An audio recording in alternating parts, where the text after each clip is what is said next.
할렐루야. 우리 청년분들 한 주간도 잘 보내셨나요? 오늘 하나님의 형상대로 창조된 인간은 제목으로 함께 말씀 나누려 합니다. 우리가 이제 총회 우리 청년부 공과 순서대로 지금 보고 있는데요. 이번 총회 공과가 교리로 이루어졌습니다. 교리는 우리 삶의, 우리 신앙의 뼈대와도 같은 거죠. 이 뼈대가 제대로 아는 것 없이 그냥 살만 뒤룩뒤룩 되면 어떻게 될까요? 무너질 수밖에 없겠죠. 또 이단들이 요즘 많이 침투를 하는데 우리가 바른 교리를 잘 알고 있어야 거기에 대처할 수 있고 거기에 빠지지 않고 유혹에 넘어가지 않을 수 있겠죠. 그래서 교리 하나하나씩 살펴보면서 오늘은 우리 인간론이 하나님의 형상대로 우리가 창조되었다는 것. 우리는 새로운 청년이죠. 성함이 혹시 어떻게 되세요? 권이진 자매님. 우리 환영의 박수 한번 하고요. 하나님의 형상대로 창조된 권이진 자매. 우리 앞뒤자 우리 청년들 보면서 한번 보시죠. 하나님의 형상들. 요즘 좀 머리하는 시즌인가 봐요. 우리 유아자매들, 파마들, 우리 대한자매들 염색 하고 아주 예쁘게 하나님의 형상들. 좋습니다. 자, 오늘 본문 이제 볼게요. 시편 8편. 시편은 시잖아요. 시. 그 소제목이 있어요. 각 시별로 소제목이 있는데 이 성경책 가지고 있는 청년 한번 보실래요? 시편 8편 위에 보면 뭐라고 되어 있죠?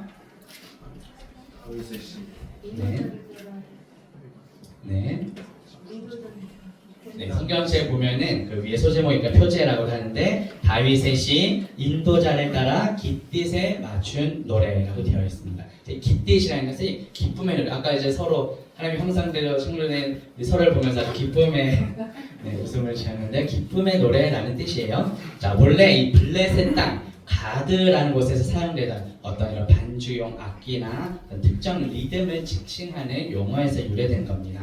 다윗이 양을 치는 목동이었죠. 그래서 생활하던 그런 젊은 시절에 지었던 시일 수도 있고요. 혹은 그 이후에 그 젊은 시절을 회상하면서 지은 시일 수도 있는데요. 이 다윗은 중요한 것은 하나님의 창조 사역을 그 아름다움을 높여 찬양하면서 가장 먼저 여호와 우리 주 이렇게 부르고 있습니다.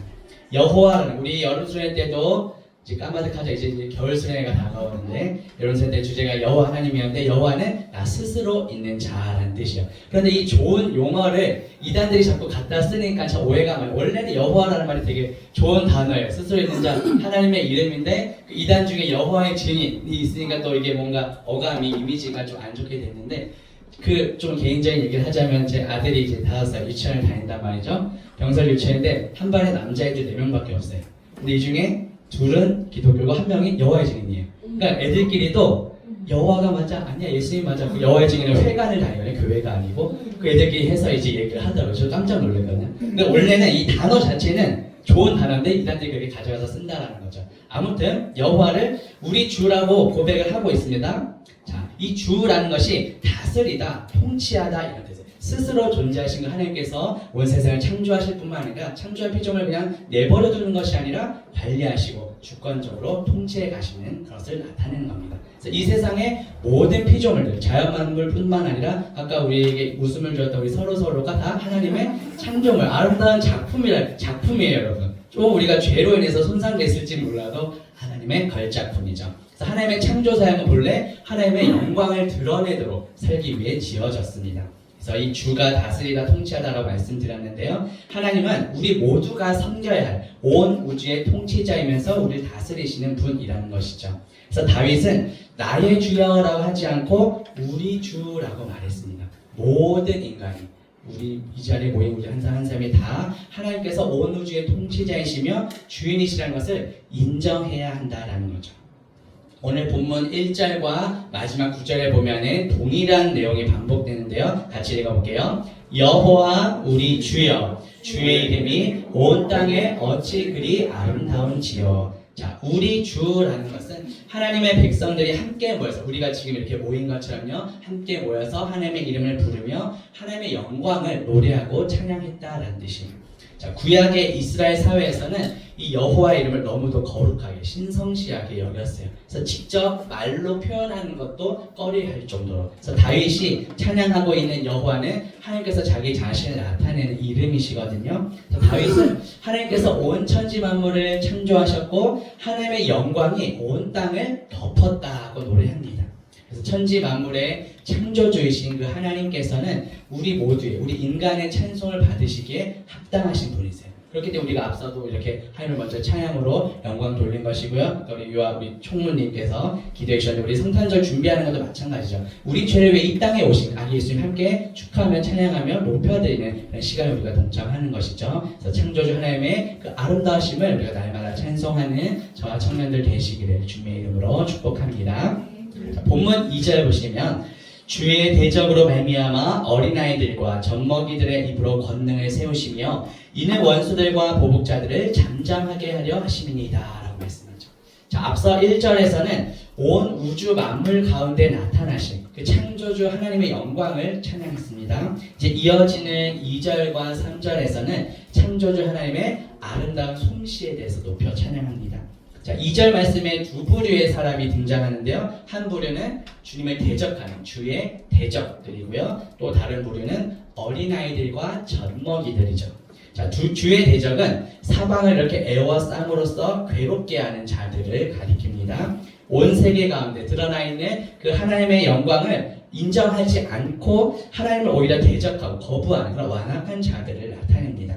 자, 그리고 스스로 나는 강해, 나는 힘이 있어, 하나님의 도움이 필요 없어 이런 교만한 자들, 하나님의 도움을 필요로 하지 않는 자들을 또한 가리킵니다. 그래서 이러한 주의 대적들과 또 다른 부류 어린아이들과 젖먹이들이 서로 대조가 되고 있죠. 이 어린아이들과 젖먹이들은 용어 자체만 봐도 좀 연약함이 느껴지지 않나요?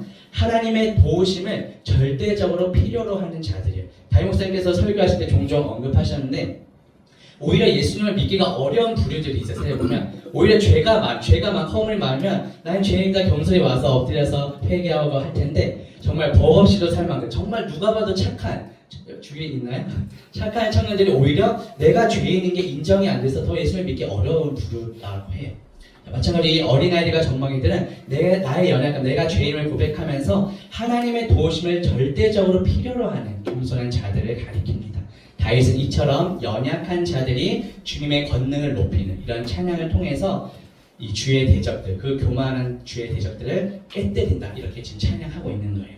마치 자신의 힘만 믿고 하나님의 군대를 모욕게 했다. 오늘 중고등부 설교 본문이긴 했는데요. 블레셋, 그 거인 골리앗을 물리쳤던 이 시를 지은 사람도 다윗이잖아요. 골리앗을 물리친 그 다윗이 지은 시입니다. 그래서 이렇게 자신의 개인의 경험에 비추어서 이렇게 시를 지은 거죠. 자, 오늘 시편 8편 시를 지은 이 다윗이 골리앗과 맞서 싸우면서 어떻게 말씀했습니까? 사무엘상 17장 오늘 이 중고등부 딱 설교 본문이었는데요. 자, 같이 한번 읽어볼게요. 다윗이 블레셋 사람에게 이르되 너는 칼과 창과 단창으로 내게 나아오거니와 나는 만군의 여호와의 이름 곧 내가 모욕하는 이스라엘 군대의 하나님의 이름으로 내게 나아가노라. 전쟁은 여호와께 속한 것인지 그가 너희를 우리 손에 넘기시리라. 아멘. 블레셋의 거인, 그 장수 골리앗을 물리쳤던 사건이 바로 오늘 본문에 나오는 이 어린아이와 젖먹이의 입으로 원수들과 보복자를 잠잠하게 만든 그 예시 중에 하나가 되는 거죠. 자, 오늘 이 다윗의 고백은 훗날 예수님께서 예루살렘에 입성하실 때 주님을 찬양하는 그 어린아이들을 비난했던 종교 지도자들이 있었는데 그들의 잘못을 지적하시면서도 오늘 본문을 인용하십니다. 그 말씀 볼게요. 마태복음 21장 16절에 보면 어린아기와 젖먹이들의 입에서 나오는 찬미를 온전하게 하셨나이다 하매 너희가 읽어본 일이 없느냐 하시고, 오늘 본문에서 어린아이들과 젖먹이들이 이렇게 나왔는데 너희 읽어본 적이 없느냐, 이렇게 어린아이들이 예수님께서 예루살렘 입성할 때 막 찬양하는데 그것을 비난하는 어른 지도자들에게 하신 예수님의 말씀입니다. 자, 진실로 주님의 권능을 찬양할 수 있는 자는 마치 겸손하게 어린아이와 젖먹이의 심정을 가지고 자신을 낮추는 겸손한 자들이라는 거죠. 그들의 찬양, 우리가 다 겸손히 어린아이 젖먹이들처럼 우리 입술로 하나님을 높여 찬양한다면 주님을 대적하는 또 교만한 자들을 부끄럽게 하실 것이다 라는 거죠. 그래서 하나님을 대적하는 마음이 혹시나 우리 안에도 그런 교만함이 조금이라도 있었다면 이 시간 그것을 내려놓고 겸손히 우리의 창조주 권능의 하나님을 찬양하는 저와 우리 청년들 되시기를 주님의 이름으로 축복합니다. 자, 본문 3절 말씀 볼게요. 주의 손가락으로 만드신 주의 하늘과 주께서 베풀어 주신 달과 별들을 내가 보니. 아멘. 자, 다윗은 이제 창조주 하나님의 능력, 아름다운 솜씨를 이제 계속 노래하고 있는데요. 주의 손가락으로 만드셨다. 이것을 직역하면 당신의 손가락의 작품. 옆에 사람 가리키면서 하나님의 손가락으로 작품을 만드셨는데요. 자, 이 손가락은 하나님의 영이시도 우리 눈에 보이지 않는데 우리 이해를 돕기 위해서 이렇게 표현한 건데요. 하나님의 창조의 권능을 상징하는 거예요. 그리고 작품은 하나님의 그 사역의 결과물이 바로 저와 여러분들이지요. 그래서 하늘과 달과 별들이 모두 하나님의 영광을 나타내기 위해 이렇게 만들어진 것처럼 다 하나님의 작품이라는 뜻입니다. 오늘 본문에서 손가락으로 만드셨다라고 표현한 것은 그만큼 섬세하게 이루어졌다는 거죠. 어떤 시적인 표현으로 볼 수 있습니다. 우리에게 아름다운 하나님의 작품, 자연 만물, 또 우리 주변에 우리 청년들 허락하신 그 하나님의 은혜에 감사하며 찬양하는 저와 청년들 되시기를 주님의 이름으로 축복합니다. 보면 4절 보시면 사람이 무엇이기에 주께서 그를 생각하시며 인자가 무엇이기에 주께서 그를 돌보시나이까. 아멘. 자, 앞서 1절부터 3절까지는 온 우주 만물 가운데 나타난 하나님의 놀라운 창조주 하나님의 영광과 능력과 아름다운 솜씨를 찬양하는 그런 내용들이었어요. 자, 이제 이어지는 4절부터 8절까지는 그 아름답게 창조하신 자연 만물, 그 자연 만물의 통치를 하나님께서 우리 인간에게 맡겨주셨다, 위임해 주셨다는 것을 보여줍니다. 그래서 그 은혜에 대해서 찬양하는 내용이에요. 자, 여기에 나오는 사람이 히브리어로 아마 들어봤을 텐데요. 사람이 히브리어로 뭔지 아나요? 여기 나온 사람이 히브리어로 아담, 많이 들어봤죠? 대충 아담. 그 아담이 사람이라는 뜻인데 아담도 붉다, 빨갛다 이런 뜻이 있습니다. 아담이 사람을 의미하게 된 이유는 바로 사람이 붉은 흙에서 만들어진 존재이기 때문이죠. 태초에 아담 역시 흙으로 지어졌습니다. 그래서 모든 인간은 죽어서 흙으로 돌아갈 수밖에 없는 존재죠. 다윗은 이것을 통해서 우리 인간의 어떤 존재, 우리 인간의 연약함, 한계를 지금 드러내고 있습니다. 자, 그런데 신약 성경에 넘어오면 히브리서에 보니까 이 사람과 또 이 인자라는 사람의 아들이 뜻하는 인자를 이제 예수 그리스도와 연결시킵니다. 히브리서 2장 6절부터 9절에 보면 사람이 무엇이기에 주께서 그를 생각하시며 인자가 무엇이기에 주께서 그를 돌보시나이까. 그를 잠시 동안 천사보다 못하게 하시며 영광과 존귀로 발을 씌우시며 만물을 그 발 아래에 복종하게 하셨느니라. 오직 우리가 천사들보다 잠시 동안 못하게 하심을 입은 자, 곧 죽음의 고난 받으심으로 말미암아 영광과 존귀로 관을 쓰신 예수를 보니. 아멘. 자, 태초부터 계신 말씀이 육신이 되어서 우리 가운데 오신 분이 누구시죠? 예수 그리스도시죠. 예수 그리스도께서는 이 땅에 오셔서 십자가 고난을 받으셨는데 그 내용을 지금 히브리서에서 이렇게 묘사한 겁니다. 자, 시편에서는 이 사람과 인자가 1차적으로는 다윗 자신을 가리키지만 히브리서 기자는 이제 신약에 넘어와서는 다윗의 후손으로 오신 메시아, 즉 우리 주 예수 그리스도를 나타내는 거예요. 예수 그리스도께서는 우리 인간의 몸을 사람으로 이 땅에 오셨고 그래서 우리가 성탄절을 그렇게 찬양하는 것이죠. 그리고 하나님께서는 예수 그리스도를 계속해서 관심을 가지고 지켜보셨다. 그것을 보여주기 위해서 이 히브리서 기자는 다윗의 시편 오늘 본문을 이렇게 인용한 겁니다. 자, 실제로 예수님께서는 천사보다 조금 못한 인간의 몸을 입으셨죠. 그리고 이 땅에서 잠깐 동안 사셨습니다. 33년 동안. 그리고 하나님께서는 우리 사람도 천사들보다 조금 더 나아가 예수 그리스도를 천사들보다 조금 못한 위치에 잠깐 두셨다 이렇게 표현하고 있죠. 왜냐하면 예수 그리스도께서는 어쨌든 100% 하나님이시면서 동시에 100% 사람이시니까요. 성육신이라고 표현하죠. 그때 이제 성탄절 우리가 그렇게 찬양하는데요. 성육신 하셔서 이 땅에서 우리 인간들과 동일하게 시간과 공간의 제한을 받으면서 사셨죠. 잠시 동안. 또 우리 인간 100% 인간이시기에 피곤함, 배고픔도 동일하게 아마 느끼셨겠죠. 그런 인간의 연약함을 잠시 동안 지니셨다라는 거예요. 천사들은 영적인 존재, 우리 뭐 애들 그림 보면 뭐 날개도 있고 막 이렇게 하지만 사실은 우리 눈에 보이지 않는 영적인 존재잖아요. 천사들이 시공간을 초월하는 그런 영적인 존재이기 때문에 그들은 뭐 피곤함이나 이런 게 전혀 없겠죠. 그런데 지금 잠깐 이 땅에 오신 인간으로 오신 예수님은 그 모습 자체는 천사들보다 조금 낮은 지위인 것처럼 보인다라는 거죠. 우리 태초의 인간 역시 본래 천사보다 조금 못한 존재로 만들어졌다는 거예요. 우리 인간의 능력이 그런 영적인 천사들보다는 조금 못하다는 것이 사실이죠. 자, 그런데 천사들은 실제 그들의 위치, 그들의 기능이 뭐냐면 하나님의 명령을 따르는 심부름꾼과 마찬가지. 하나님의 계획과 목적을 깊이 이해는 하지만 우리 인간에게는 그만한 어떤 지식은 아직은 없는 것이죠. 히브리서 기자는 그러한 상황을 지금 예수님께 적용시키고 있는 겁니다. 자, 원래 예수님은 어떤 분이시죠? 사실은 천사는 비교도 안 될 만큼 영원한 하나님이시죠. 그런데 아주 잠시 잠깐 인간의 몸을 입고 오셨기 때문에 천사도 조금 못한 위치에 되셨다 이렇게 표현한 겁니다. 인간의 몸으로 지상에 내려오셔서 잠깐 동안 천사보다 낮아지게 되셨다라는 것을 지금 나타내고 있어요. 다시 말해 하나님께서는 예수 그리스도를 이 땅에서 34년 인간의 몸을 입고 생애 동안 철저하게 그 낮은 자의 모습, 인간으로 살아가게 하셨다라는 거예요. 자, 이처럼 예수 그리스도는 모든 낮아짐을 다 경험하신 거예요. 그래서 이것을 성육신하셔서 고난 받으시고 십자가에서 죽으심으로 잠깐 동안 천사보다 못하게 되신 그 예수님이신데 이제 어떻게 되시죠? 우리가 잘 아는 대로 3일 만에 부활하셨죠. 그래서 이제 승천하시고 원래 지니고 계셨던 하나님의 그 영광과 존귀를 되찾으셨다 이것을 보여주는 말씀입니다. 예수 그리스도는 우리와 똑같은 죄인의 모습 인간이 되셨지만 딱 하나 다른 점이 있다면 죄가 없으신 인간으로 오셨다는 거죠. 그래서 첫 번째 아담이 실패했지만 두 번째 아담으로 오신 예수님께서는 부활 승리하셨다는 거죠. 그래서 우리의 모든 죄와 허물 연약함은 이미 십자가에 다 종결이 되었고요. 예수님께서 부활하심으로 우리도 예수님과 연합되었기 때문에 동일하게 영원한 부활 생명을 이제 얻게 되었다는 겁니다. 그래서 예수 그리스도의 그 성육신과 이 땅에 오심과 또 십자가의 고난, 또 죽으심, 또 부활 이 모든 것이 이제 복음인데요. 우리의 지위도 동일하게 회복시켜 주실 것을 보여주는 어떤 한편의 승리의 과정 이야기라고 볼 수 있는 것이죠. 자, 로마서 5장 17절 같이 한번 읽어볼게요.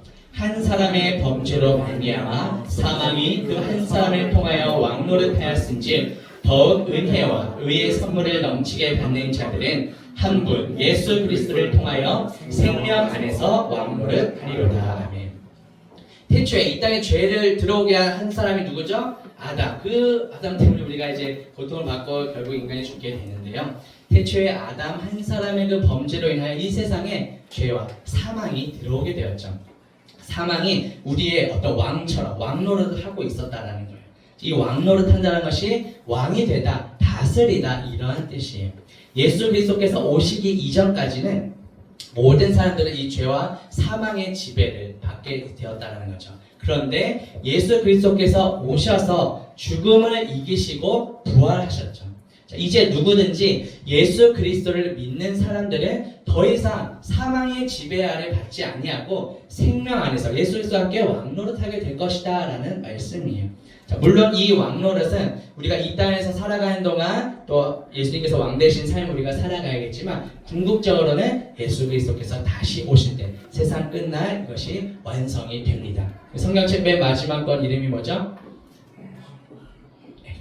네, 요한계시록. 네, 당당하게 얘기해 주셔도 됩니다. 자, 요한계시록 20장 6절에 보면 첫째 부활에 참여하는 자들은 복이 있고 거룩하도다. 둘째 사망이 그들을 다스리는 권세가 없고 도리어 그들이 하나님과 그리스도의 제사장이 되어 1000년 동안 그리스도와 더불어 왕노릇하리라.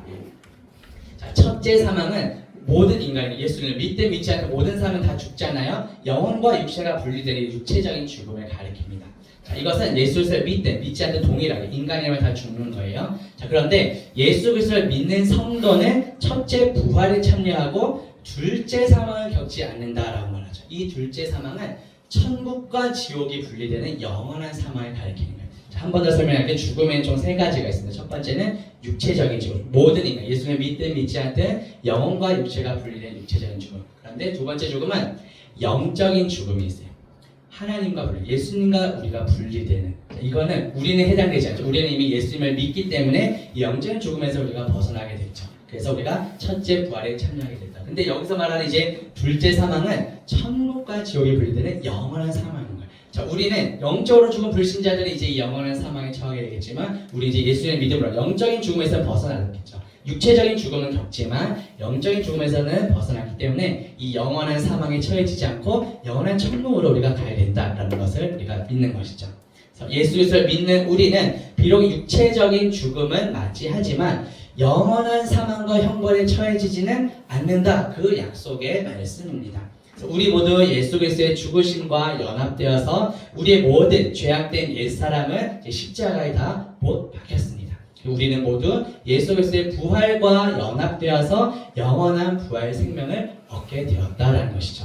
이 부활 승천하신 예수 그리스도께서 지금 천지만물을 통치하신 온 우주의 만물의 주권자, 통치자가 되어주시고요. 이 만물 안에는, 예수 그리스도의 통치 안에는 아까 우리가 봤던 그 천사들, 모든 영적인 존재들 이 만물 안에 다 포함이 되는 거죠. 그래서 예수님이 잠시 잠깐 이 땅에 오셔서 천사도 좀 못한 위치에 놓였을지라도 이제는 부활 승천하셔서 모든 만물, 천사도 다스리시는 만왕의 왕이 되셨다라는 겁니다. 자, 히브리서 1장 4절과 6절 보겠습니다. 그가, 예수님이시죠? 그가 천사보다 훨씬 뛰어나며 그들보다 더욱 아름다운 이름을 기업으로 얻으심이니 하나님의 모든 천사들은 그에게 경배할지어다. 이 땅에 오셔서 잠시 동안, 아주 잠시 동안 천사보다 조금 못한 위치에 놓였을지라도 예수님께서 다시 부활 승천하셔서 이제는 모든 영적인 존재, 천사들도 다 하나님을 경배하는, 예수님을 높이는 그런 존재로 이제 예수님이 되셨다는 거죠. 자, 또 보겠습니다. 빌립보서 2장 9절에서 11절 볼게요. 하나님이 그를, 예수님이시죠? 그를 지극히 높여 모든 이름 위에 뛰어난 이름을 주사 하늘에 있는 자들과 땅에 있는 자들과 땅 아래 있는 자들로 모든 무릎을 예수의 이름에 꿇게 하시고 모든 입으로 예수 그리스도를 주라 시인하여 하나님 아버지께 영광을 돌리게 하셨느니라. 아멘. 모든 만물, 우리를 포함해서 또 천사 같은 영적인 존재를 포함해서 다 예수님을 찬양하는 그런 존재가 된다는 거죠. 그러니까 반대로 표현하면 우리가 찬양해야 될 대상은 누구시죠? 예수님이시라는 거죠. 다른 어떤 천사나 영적인 존재나 요즘 이단들이 얼마나 많이 유혹을 합니까? 뭐 천사 형태 벌써 우와 이렇게 가는 것이 아니라 뭐 옛날 들어보세요. 뭐 금리빨 바퀴 뭐 이런 되게 희한한 것들과 우리를 유혹하잖아요. 그런데 우리가 현혹되는 것이 아니라 우리의 찬송을 받으실 분은 오직 예수 그리스도 한 분이시라는 거죠. 왜냐하면 다른 영적인 존재들로 다 하나님을 찬송하도록 지어졌기 때문이죠. 그래서 모든 천사들과 모든 인간과 모든 만물의 찬양을 받으시기에 합당하신 그 모든 이름 위에 뛰어나신 예수 그리스도를 높여 찬양하는 저 청년들 되시기를 주님의 이름으로 축복합니다. 자, 다시 오늘 본문 4절 보시면 자, 사람이 무엇이기에 주께서 그를 생각하시며 인자가 무엇이기에 주께서 그를 돌보시나이까 라고 말씀하죠. 우리 인간에 대한 하나님의 사랑을 지금 보여주고 있습니다. 우리는 우리 청년들은 그러지 않겠지만 그럴 일이 없겠지만 우리는 연약한 인간이기에 하나님을 잠시 잊고 살지 몰라도 하나님께서는 결코 우리를 잊어버리지 않으신다라는 거예요. 항상 우리를 기억하고 계신다라는 거죠. 자, 하나님은 우리가 어려움에 처할 때 찾아와서 돌보시는 분이세요. 또 우리를 위해 자기 자신을 낮추시는 그런 겸손한 분이기도 하시죠. 자, 사실 우리 인간은 하나님의 보호하심을 받을 만한 그런 전혀 가치가 없는 연약한 죄인들이죠. 그런데 우리가 하나님의 뜻을 막 순종하기보다는 거역할 때도 참 많이 있고요. 그럼에도 불구하고 하나님께서는 우리가 어려움에 처할 때마다 찾아와셔서 위로해 주시고 돌보시는 자비와 긍휼이 많으신 아버지가 되시죠. 사실 하나님께서는 온 우주 만물을 창조하신 분이시기 때문에 우리 인간은 저 광활한 우주에서 보면 정말 언제 와도 더 못한 존재에 불과할 텐데 그런데 하나님께서는 그런 우리 인간을 기억하시며 돌봐주신다라고 성경이 말씀하고 있어요. 우리는 받을 자격이 없지만 하나님께서 먼저 찾아오셔서 우리를 사랑해 주시고 우리를 구원해 주셨습니다. 이것이 바로 은혜죠. 은혜라는 말 자체가 받을 자격이 없는 자에게 값없이 베풀어 주시는 하나님의 선물인 거예요. 우리가 선물 돈 주고 하지 않아요. 그건 그냥 내가 산 거지 선물이 아니잖아요. 값없이 베풀어 주신 선물. 그런데 우리 대신 값을 치러 주신 분이 계시죠. 바로 예수님께서 십자가에서 그의 흘리신 핏값으로 우리를 사셨다는 거죠. 그래서 이제는 내가 주인의 삶이 아니라 우리를 십자가에서 흘리신 그 핏값으로 사신 예수님께서 주인 되시는 삶을 살아가는 저와 청년들 되시기를 주님의 이름으로 축복합니다. 자, 본문 5절 볼게요. 그를 하나님보다 조금 못하게 하시고 영화와 존귀로 관을 씌우셨나이다. 아멘. 개역 한글판, 이거 우리가 읽고 있는 게 개역 개정판이고요. 바로 이전 번역판에 보면 그를 천사보다 조금 못하게 하시고 이렇게 번역되어 있습니다. 그리고 오늘 이 시편을 인용한 신약성경 히브리서 2장 7절에 보면 그를 잠시 동안 천사보다 못하게 하시며 영광과 존귀로 관을 씌우시며 이렇게 표현합니다. 자, 과거의 이스라엘 사람들은 하나님을 수종된 하나님의 심부름꾼 그 영적 존재인 천사를 인간보다 더 영광스럽고 존귀한 존재라고 생각을 했습니다. 하나님의 이름을 직접적으로 언급하는 것을 꺼렸기 때문에 하나님과 인간을 직접 비교하는 것도 매우 어떻게 보죠 불경스러운 일로 여겼다는 거죠. 그래서 천사보다 조금 못하게 했다라는 이 표현은 뭐 인간을 저 밑에 비하시키는 것이 아니라 거의 천사와 비견될 수 동등할 만한 존재로 인간을 오히려 높여주는 그런 의미를 갖고 있습니다. 자, 5절 후반부에 보면 영화와 존귀로 관을 씌우셨나이다 라고 말씀하죠. 이 영화와 존귀는 하나님의 창조주 하나님의 영광과 위엄과 권위를 나타낼 때 사용하는 표현이에요. 자, 다윗은 하나님의 그런 영광과 존귀를 나타내는 그 표현, 그 단어를 지금 인간에게 사용하고 있어요. 하나님의 형상대로 창조된 우리 인간의 가치를 그만큼 높여놨다는 것이죠. 그렇기 때문에 아까 우리 봤던 그 우리 하나님의 작품들이 결코 저 밑에 비천한 존재가 아니라는 거예요. 영적인 존재로 귀한 존재로 우리를 창조해 주셨다는 거죠. 하나님께서는 우리 인간이 이 세상에서도 그런 내가 존귀한 존재라는 것을 잊지 않고 살도록 위해서 이 말씀을 우리에게 지금 하고 있는 겁니다. 우리는 모두 하나님의 형상대로 지음받은 존재입니다. 창세기 1장 27절에 보면 하나님이 자기 형상 곧 하나님의 형상대로 사람을 창조하시되 남자와 여자를 창조하시고 사실 이 말씀만으로도 할 이야기들이 참 많은데 요즘은 너무나도 당연한 남자와 여자를 창조하셨는데 여기에 도전하는 동성애나 여러 가지 것들이 참 많이 있죠. 그런 시대를 우리가 살아가고 있는데요. 성경의 진리를 믿는 우리 청년이라면 하나님께서 오늘 주제는 자기 형상대로 창조하셨다 했지만 하나님이 자기 형상대로 남자와 여자를 창조하셨다. 그 이외성은 존재하지 않는다는 것도 같이 더불어 알면 좋겠습니다. 그래서 우리를 하나님의 형상대로 창조하시고 이 땅에서도 그 존귀함을 잃지 않도록 보호해 주시는 하나님의 은혜에 감사하며 찬양하는 저와 청년들 되시기를 주님의 이름으로 축복합니다. 본문 6절 말씀 볼게요. 주의 손으로 만드신 것을 다스리게 하시고 만물을 그의 발 아래 두셨으니. 자, 이제 이 6절 말씀은 하나님께서 이제 모든 만물을 창조하신 다음에 우리 인간을 하나님 대신 만물을 다스리는 하나님을 대리하는 대리 통치자로 세워주셨다라는 것을 표현한 겁니다. 자, 앞서 3절에서 다윗은 이 하나님께서 주의 손가락으로 하늘을 만드셨다라고 노래를 했죠.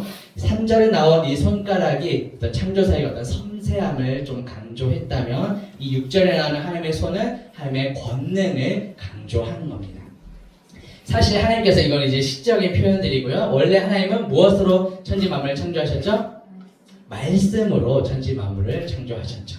자, 그런데 하나님의 그 어떤 권능을 좀 더 강조하기 위해서 이렇게 손으로 표현을 한 겁니다. 자, 하나님께서 권능으로 창조하신 이 모든 만물을 어디에 두셨다고요? 인간의 발 아래. 모든 만물을 인간의 발 아래 두셨다. 그러니까 우리 인간의 위치가 되게 존귀하다는 것을 하나님과 만물 사이에 인간이 있다는 이 위치를 우리가 잘 기억해야 됩니다. 요즘 오해하지 말아주세요. 반려견 이런 거 무시하는 거 절대 아닌데 그런데 반려견이 우리의 우상이 되어서는 안 된다는 거예요. 우리 발 아래에 있는 존재라는 거예요. 피조물은 하나님과 우리 피조물 사이에 인간이 있다는 것. 자, 하나님께서는 이렇게 만물을 인간의 발 아래에 두셨고요. 하나님 대신 자신의 통치권을 대신 행사하도록 하셨습니다. 그렇기 때문에 인간은 다른 모든 피조물보다도 존귀하고 존엄한 존재라는 거죠. 바꿔 말해서 다른 피조물들이 우리 인간보다 더 높은 지위에 올라가서는 안 된다는 그게 우상이 되는 것이죠. 자, 인간을 사랑하셔서 다른 모든 피조물들 통치하고 다스리는 권한을 하나님께서 위임 맡겨주셨다는 우리는 하나님의 대리 통치자. 그러니까 우리가 존귀한 존재라는 것이죠. 그래서 하나님께서 권한을 맡겨주셨기 때문에 우리가 하나님의 대리 통치자가 된 것입니다.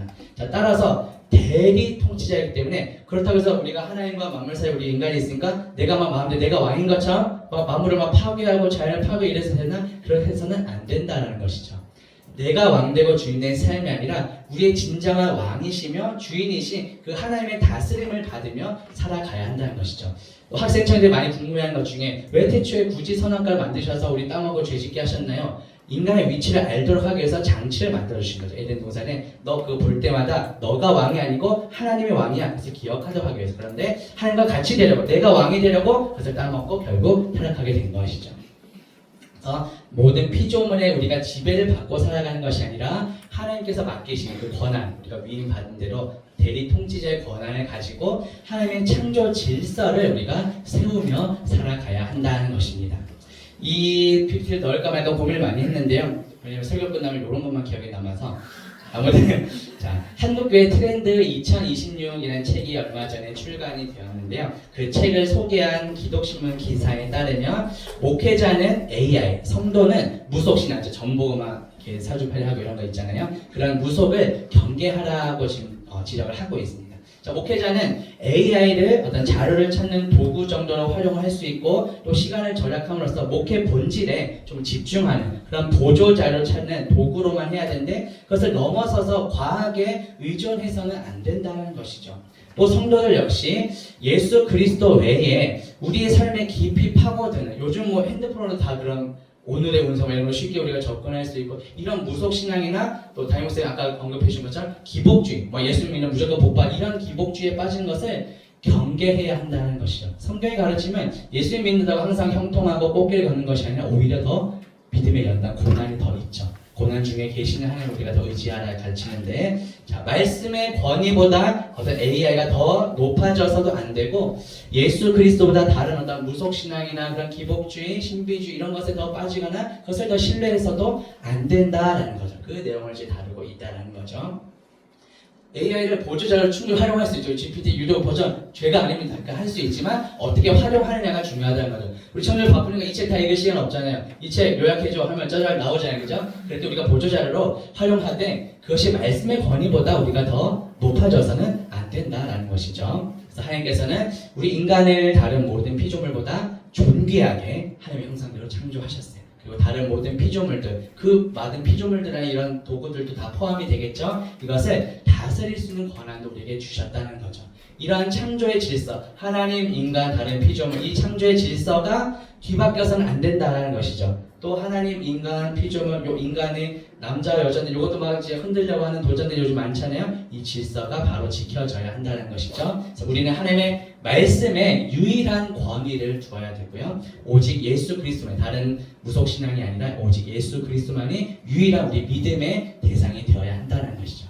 그래서 시대가 발전하면서 사실 저나 우리 시대 이게 우리 상상을 못했던 거죠. 우리 시대에 사는 앞으로 또 우리 애들이 또 청년이 되면은 더 발전이 될 수 있겠죠. 시대가 발전해서 여러 도구들이 많이 개발이 될 텐데 그 도구들의 지배를 당하는 것이 아니라 그것들 우리가 잘 다스리고 활용해서 하나님께 영광을 돌려드리는 도구로 사용할 수 있는 저 우리 청년들 되기를 주님의 이름으로 축복합니다.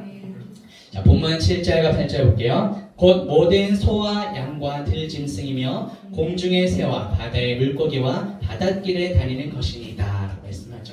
자, 하나님께서는 하나님의 형상으로 인간을 창조하셨습니다. 그리고 다른 모든 피조물들을 인간의 발 아래에 두어서 하나님 대신 다스리게끔 하신 거예요. 자, 하나님께서 인간을 통해 대신 다스리도록 허락하신 그 대상들이 이제 나오고 있죠. 7절에서는 모든 소와 양과 들짐승이고요. 8절에는 공중의 새와 바다의 물고기와 바닷길에 다니는 것이라고 말씀하죠. 자, 이미 창세기에 보면 하나님께서 인간을 창조하시고 축복하시면서 생육하고 번성하여 땅에 충만하라고 이미 명령을 해주셨어요. 자, 뿐만 아니라 땅을 정복하고 바다와 하늘과 땅에 있는 모든 생명체들을 다스릴 수 있는 권한을 우리 인간에게 맡겨주셨다는 거죠. 그 내용이 창세기 1장 28절인데요. 하나님이 그들에게 복을 주시며 하나님이 그들에게 이르시되 생육하고 번성하여 땅에 충만하라. 땅을 정복하라. 바다의 물고기와 하늘의 새와 땅에 움직이는 모든 생물을 다스리라 하시니라. 아멘. 자, 오늘 이 시편 8편을 지은 다윗 역시 이 하나님의 축복과 명령을 기억하면서 나에게 인간에게 맡겨주신 그 하나님의 사명, 그 하나님의 은혜를 지금 다시 찬양하는 그런 본문의 내용이에요. 모든 자연 만물의 지배를 받는 것이 아니라 그 자연 만물을 다스릴 수 있는 권한을 맡겨주신, 우리 인간에게 맡겨주신 그 하나님의 은혜를 기억하면서 감사와 찬양 드리는 저와 청년들 되시기를 주님의 이름으로 축복합니다. 자, 드디어 본문 마지막 9절. 자, 우리 일어나서 한번 읽어볼까요? 아니, 진짜 일하는 게 아니라 우리 주무시는 분들, 오늘도 같이 한번 읽어보겠습니다. 자, 여호와 우리 주여, 주의 이름이 온 땅에 어찌 그리 아름다운지요. 자, 시편 8편 1절과 또 반복되는 이 구절 말씀이죠. 여호와 우리 주여 주의 이름이 온 땅에 어찌 그리 아름다운지요. 처음과 마지막 이렇게 동일한 문구를 사용하면서 강조하는 거죠. 우리가 지켜야 할 진정한 자세가 하나님의 아름다운 이름을 찬양하는 것이구나. 앞뒤로 이렇게 강조를 하고 있습니다. 하나님께서는 태초에 천지 만물을 창조하셨고요. 인간도 창조하셨습니다. 그리고 우리 인간을 하나님을 대신하는 대리 통치자를 세우셔서 다른 모든 피조물들을 다스리게 하셨다는 거죠. 다윗은 하나님께서 지으신 그 하늘과 땅과 바다를 바라보면서 그곳에 펼쳐진 하나님의 영광과 권능을 찬양하고 있습니다. 이렇게 아름다운 자연만물, 우리 다음 주에 광교산에도 살짝 다녀오긴 하죠. 그러니까 어렵나요? 아무튼 하나님의 창조하신 그 자연 만물을 우리 인간에게 다스리도록 맡겨주셨고요. 그뿐만 아니라 그것을 통해서 우리가 하나님께 영광 돌리는 도구로 우리가 사용해야 한다는 것이죠. 자연 만물을 바라보면서 창조 하나님의 권능과 영광을 찬양하고 더 나아가서 하나님의 창조하신 모든 피조물 중에 최고의 걸작품인 우리 인간, 우리도 하나님의 영광을 찬양하며 살아가야 한다는 것이죠. 이사야 43장 21절 여러 번 제가 또 언급했던 구절인데요. 마지막 같이 읽고 마치겠습니다. 이 백성에 내가 나를 위하여 지었나니 나를 찬송하게 하려 함이니라. 우리가 창조된 목적은 바로 하나님, 우리를 지으신 하나님을 찬송하도록 하기 위함입니다. 우리를 창조하시고 자연 만물을 다스리도록 위임하신 하나님의 은혜를 기억하며 감사로 찬양 올려드리는 저 우리 청년들 되시기를 주님의 이름으로 축복합니다.